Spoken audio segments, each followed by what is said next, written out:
Listen, this is one of the most dangerous forklift operations, driving with the forks up high. Normally, forklift drivers only raise the forks when picking up goods at heights, right?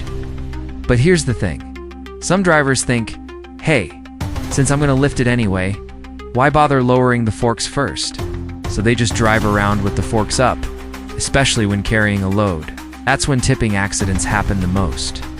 And trust me, when that forklift tips over with forks and goods up high, the damage to people and goods, it's massive. Some lucky folks get out unscathed, but others aren't so fortunate. In many cases, simply driving with forks raised might not cause severe tipping. But some drivers think they're pros and drive full speed in this condition. With the shift in balance and centrifugal force messing around, that forklift can lose stability in a heartbeat. So what can managers do to stop this reckless behavior?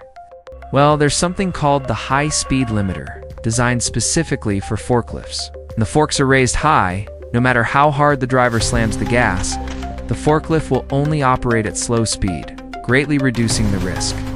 Otherwise, it's like this.